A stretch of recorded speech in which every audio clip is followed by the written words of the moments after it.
এক তালাক। আল্লাহর ভয় লাগে ভাই, আমার বোনটা তুমি তালাক দিও না, আমার বোন তোমার অনেক ভালোবাসে, ওরা তালাক দিলে মরে দেবো গা।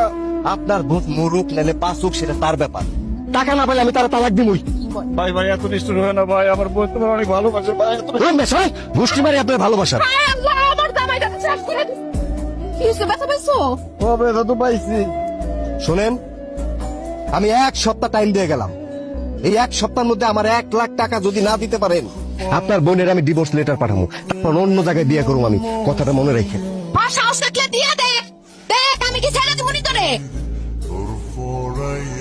কি মুখের ভিতরে কি সুপারি ঢুকা রাখছো নাকি? বলো না কিসের জন্য, যে কাঁঠাল গাছ থেকে কাঁঠাল কেন পারতেছে? কাকা আসসালামু আলাইকুম, ভালো আছেন? কাঁঠাল গাছ থেকে কাঁঠাল পারতেছেন যে? আমার বাগান, আমার গাছ, আমার কাঁঠাল, আমি পারতেছি, তোর কোনো সমস্যা? এই এক কাজ কর, 12 দিকে একটা কাঁঠাল দিতে, 12 দিকে এটা নিখা একটা কাঁঠাল দিব মনে কাকা। এই কাঁঠাল বাগান পুরোটাই তো আমার আব্বার নামে। আব্বা মরে যাওয়ার পর এটার মালিক তো আমি তো দেখাশোনা করতেছি।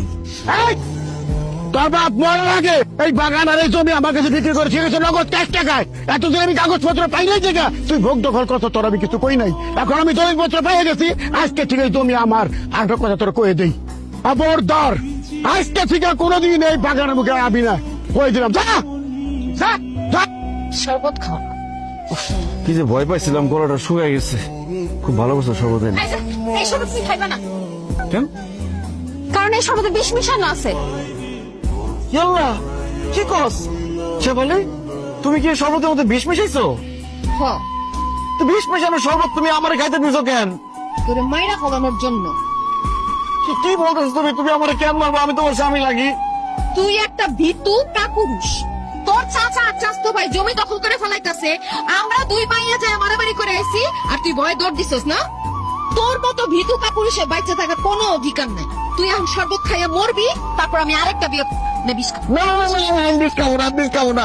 দেখো, এক ফোঁটা বিষ আমার গলার মধ্যে ঢুকলে আমি মরে যাবো। আমি না বল দিয়ে আমার মাছ পা আমার তোর দোহাই লাগে, ভাইরা বাইরে ফেলায় না, তারা ছাইড়া দাও। তোর ভাইরার বাচ্চা রেখে কি করুম কত আমি না। তোর চাচার চাচতো ভাই যে জমিটা দখল করে ফেলাইলো, এই জমি কি কোনোদিন আর ফেরত পাবো? কেন না সে বলি, কেন না? আমি আমার চাচা আর চাচতো ভাইয়ের কাছ থেকে ওই বাগান আমি তোমার ফেরত এনে দিব। কেমনে ফেরত এনে দিবা? তারপরে দেখলে তো উল্টা দিকে তুমি ভয় তোর দাও। আমি চেয়ারম্যানের কাছে বিচার দিব। ওই চেয়ারম্যান আমার আব্বার খুব কাছের লোক আছে। লোক চেয়ারম্যান খুব ভালো করে জানে ওই জায়গার মালিক আবার আব্বাই। চেয়ারম্যানের কাছে বিচার দিলে চেয়ারম্যান চাচা আর চাচতো ভাইয়ের কাছ থেকে ওই জমি ফেরত এনে দিব। চেয়ারম্যান সাহেব, আপনি হঠাৎ করে জরুরি সংবাদ দিচ্ছেন, ঘটনা কি? এই মেয়ে, সংবাদ দিছি, ঘটনা কি জানেন না? আপনার সাহস কত বড় যে আপনি সাত্তারের জমি বেদখল করে নিচ্ছেন? সাত্তার একটা বোকা শোকা ছেলে দেখে আপনি ভাবছেন চা খুশি তা করবেন? এই গ্রামে কি আর কোনো লোকজন থাকে না? এই লালু চেয়ারম্যান বাচ্চা থাকতে সাত্তারের জমির দিকে ছিল তাকাইতে পারবেন না। খবরদার করে দিলাম, যদি সাত্তারের জমির দিকে আরেকবার গেছেন তাহলে আপনাদের বাপ ভূত দুটারে কিন্তু আমি জেলের ভাত খাওয়াম পেলাম। চেয়ারম্যান সাহেব, আপনি উত্তেজিত হবেন না। আপনার সন্ধির কথা ছিল, আচ্ছা তারাই পারে না। চেয়ারম্যান সাহেব, আপনি তো সবই জানেন, আপনারা জানাই তো সাত্তারা বাগান বাড়ি দখল করছি। এখন আবার আপনি সাত্তারের পক্ষ নিয়ে হাঁকডাক শুরু করেছেন কেন? হ্যাঁ মিয়া, হাঁকডাক দিব তো কি করবি? আপনারে আবার কথা কি ছিল যে সাত্তারের জমি দখল করবেন? আমি কোনো কথা বলবো না, চুপচাপ থাকবো। 50,000 টাকা দিবেন, দিতেন টাকা তো। চেয়ারম্যান সাহেব, টাকা আমার সাথে করে নিয়ে শুধু 50,000 সাত্তারে বুঝুম বুঝাই দিবেন। এই বাগানের মালিক আমার বাপ, ও যেন জীবনে কোনোদিন এই বাগানের আশেপাশে না আসে। চেয়ারম্যান সাহেব, আপনি আমার চাচার কাছ থেকে ঘুষ নিতেছেন? থাপ্পে এত চাপার দাঁত ফেলায় দিব, বেয়াদব কোথাকার। মুখের উপরে কথা কস মূর্খ। এটা তুই ঘুষ দেখলি কই?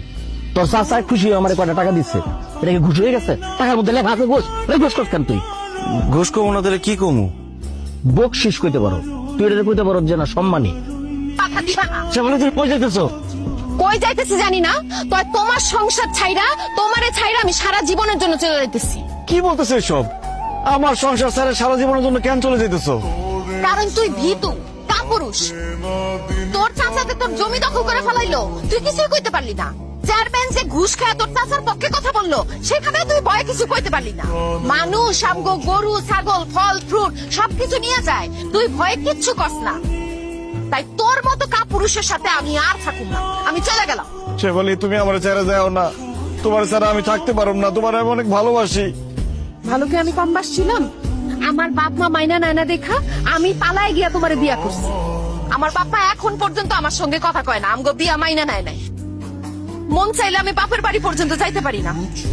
তারপরও আমি তোমার সংসার কইরা গেছি, কিন্তু এইবার আমার ধৈর্যের বাঁধ ভাঙা গেছে। তোর সংসার আমি আর সে বলে তোমার আব্বা তো তোমার বাড়িতে জায়গা দেবে না, তুমি আমার বাড়ি ছেড়ে গেলে কই থাকবা? দরকার হলে গাছতলায় গিয়া থাকো, বনবাসে যামু, সন্ন্যাসে যামু, আমি ভিক্ষা করে খামু, তাও তোর মতো ভিতু কাপুরুষের সাথে আমি সংসার করুম না। আমি গেলাম।